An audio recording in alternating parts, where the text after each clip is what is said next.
आज पहली बार जनाब मैं राजपाल साहब की बात से एग्री करता हूँ। अब फुटपाथ पे सोएँगे, तो मरने का रिस्क तो है। लेकिन मैं राजपाल साहब से ये पूछना चाहूँगा, इनफैक्ट ये कोर्ट में जितने भी लोग हैं उन सबसे पूछना चाहता हूँ, आपसे पूछना चाहता हूँ जनाब कि ये लोग जो फुटपाथ पे सोते हैं, कौन है ये लोग? कहाँ से आते हैं ये? इनके पास ना रहने को घर है, ना रोज़गार है, ना पैसा है, फिर क्यों चले आते हैं हमारी खूबसूरत शहरों की खूबसूरती पे पट्टा लगाने? क्यों जनाब? लेकिन इन भूखे नंगे भिखारों के पास भी एक चीज़ का हक है जनाब, और वो है जस्टिस।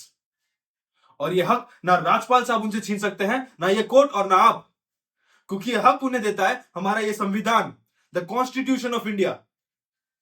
और जब कभी इनके इंसाफ की बात आती है तो कानून के सारे दरवाजे बंद हो जाते हैं। इन्हें डेट दी जाती है, भरोसा दिया जाता है, वादे किए जाते हैं, लेकिन इंसाफ नहीं जनाब। इंसाफ नहीं दिया जाता, नहीं दिया जाता जनाब। शराब और दौलत के नशे में 120 की स्पीड में गाड़ी चलाता हुआ ये young and innocent Rahul Diwan, young and innocent जनाब, जिसने 5 लोगों की जान ले ली। और राजपाल साहब कहते हैं इज दिस ए जोक? नहीं जनाब, जोक क्या है मैं आपको बताता हूं। पिछले 8 महीनों में राजपाल साहब ने लैंड क्रूजर को ट्रक बना दिया है। 6 महीने और ये केस चलने दीजिए जनाब, मैं ये दावे के साथ कहता हूं राजपाल साहब ये ट्रक नहीं ट्रेन साबित कर देंगे। 1 साल और ये केस चलने दीजिए, राजपाल साहब ये साबित कर देंगे कि ये आदमी सदाकांत मिश्रा नहीं बल्कि शाहरुख खान है। और लैक ऑफ एविडेंस के बिहाफ पे आपको ये बात माननी पड़ेगी। दिस इज ए जोक जनाब, ये जोक है।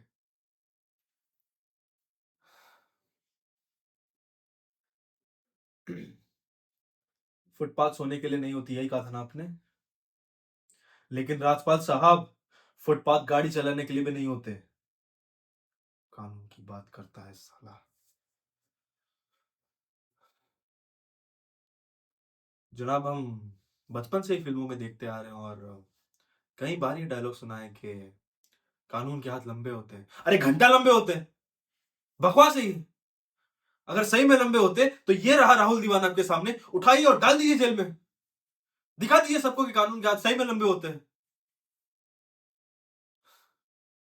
माफ कीजिएगा जनाब, लेकिन इस कमरे के बाहर आपका मजाक बनाया जाता है। आपके नाम के एसएमएस जोक फॉरवर्ड किए जाते हैं, रेट फिक्स की जाती है आपकी। आपकी इज्जत खतरे में है जनाब, कुछ कीजिए जनाब, कुछ कीजिए। और इन पे एहसान मत कीजिए जनाब, इन्हें बस इनका हक दे दीजिए, इन्हें इंसाफ दे दीजिए जनाब, इन्हें इंसाफ दे दीजिए। और मैं कुछ नहीं कहना चाहूंगा।